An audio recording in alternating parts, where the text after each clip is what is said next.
Our journey at Anchor started long before we knew it was going to start. Aiden was diagnosed in utero with a genetic disorder. And at that time, we really had no idea what it would look like. You know, when he was born, he had brain surgery.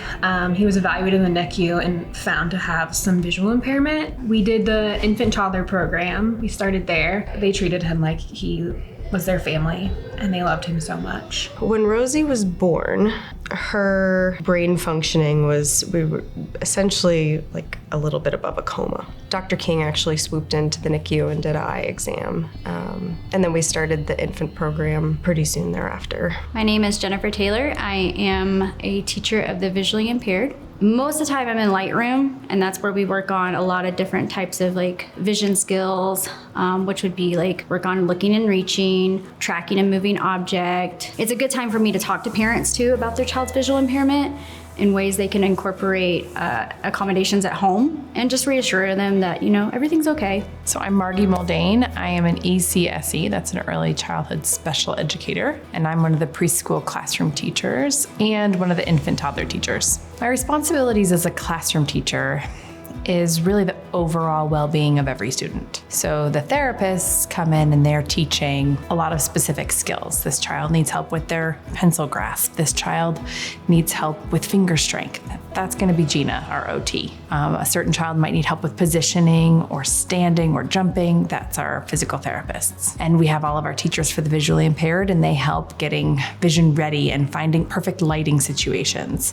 They help making contrast for things so that children can see them better. I'm Melinda Carter. I'm a teacher of students with visual impairments here at Anchor Center. So the home visit program, I go in there and initially I go in and just get to meet the children and their parents or caregivers, get to know them a little bit, where they're at with their child, what their goals are for their child. What are your hopes and dreams for them? What do you want to see them doing?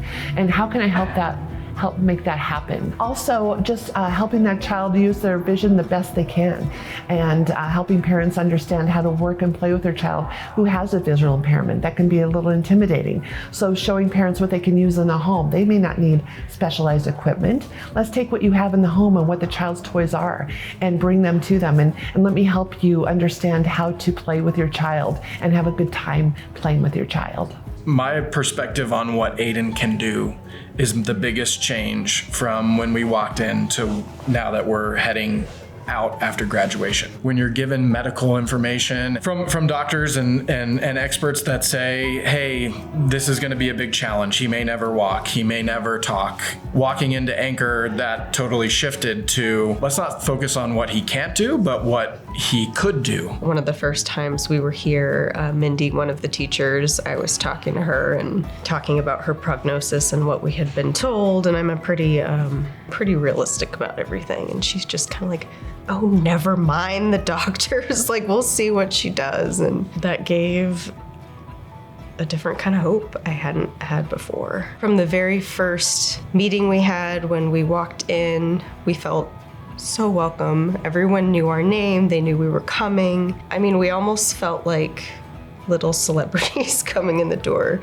And you're so used to meetings with doctors and other professionals as being heavy, and walking into a place that's uplifting and happy and ready to do fun things, and knowing you're being taken care of from that sort of space is just, I want to say it feels normal, which feels amazing. Kind of like this feeling of like, it's going to be okay. You know, there's something here that feels okay and happy, and it's going to be okay. What makes the staff and the people here unique is they're a family. They treat every child here, I mean, with respect. The Anchor Center was the very first place where somebody treated her like a little girl, with a spirit, with a soul.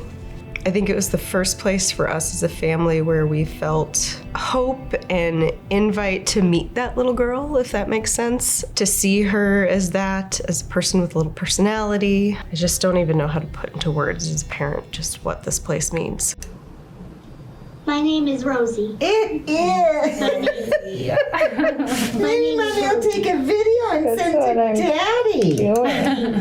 what Anchor Center has done is really unlocked a lot of hope in how Aiden can positively impact this world. His gift to the world is his ability to make people feel special. And we've seen it over and over again, whether it's with teachers, with other kids. And I think Anchor Center has really given me the hope that he can go share that he's going to be able to go and be Aiden and be this positive and joyful presence in the world around him, wherever that is. And it's given me a lot of confidence that it's going to be okay. I love these children. They teach us so much. If we would take a step back and not be so anxious to jump into where they're at, but let them show us what they can do.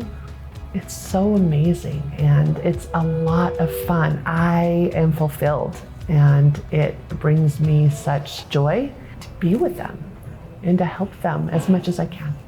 Not having Anchor Center, her quality of life just would have been different. At home, we try everything to give her all the love in the world, but this gives her life as a kid. You know, like she's making friends and having a great time. And it's just, I don't know how you can express as a parent what